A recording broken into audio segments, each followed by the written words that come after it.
What we have in front of us right now is it's a controller, which is a module of the PLC. It possibly houses the PLC, but it certainly is a module. There is a communication cable at this point, if you can see that clearly, and it's capable of taking inputs from the user, which is then directly used to manipulate the robotic arm. Now, the robotic arm can be controlled in real time.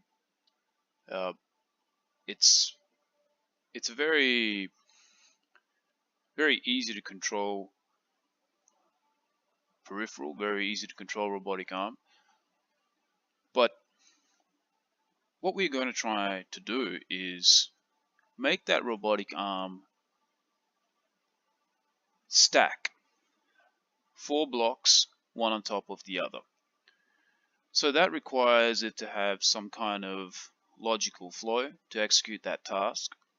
But the important thing about that is that task has to be programmed into this pendant, into this controller. And for that to happen, a lot of things have to be understood about this robotic arm. For an example, we want to use a coordinate system as indicated, that is XY. We want a coordinate system that is something that we can work with, that we prefer to work with, and it's already been established as the XY. Now, the other thing that we really want to know is we have to select an origin or a current position, which, if you were to look here, shows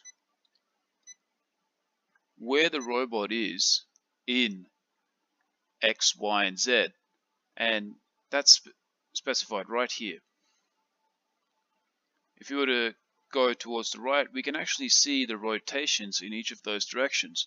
So this robot is not only capable of moving in 3 different planes, it's also capable of rotating in 3 different planes, making it a very manipulative arm if programmed correctly, capable of very intricate work, very complex tasks.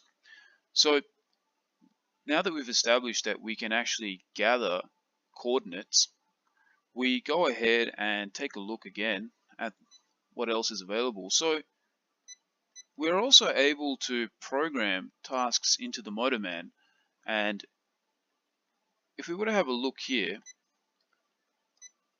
a lot of the tasks are going to have to do with the position of the motorman. So it's traveling from 1 position to 2 position to 3 position to 4 position, depending on the route that is determined and programmed into it. And for each of those positions, a variable can be assigned. And we can program that variable in Cartesian coordinates. And we can even affect the rotation if we so choose to do so.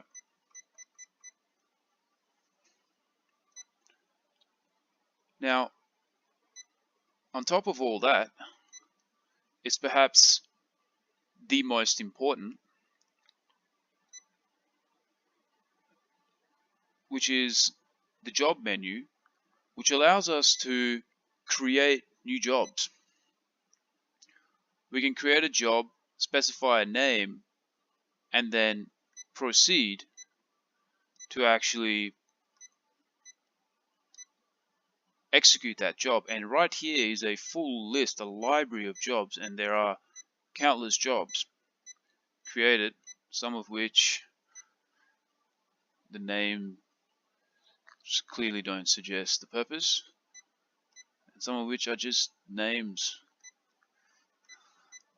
But each one of these jobs can be executed by the motorman. It's also interesting to note that these jobs all call on the same position variables.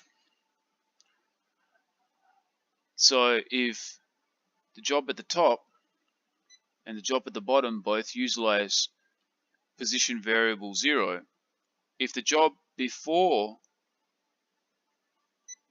used position variable 0 and the job after decided to also use position variable 0, the previous coordinates programmed will be overwritten with the most current job. So every task has to be reprogrammed at this point, unless of course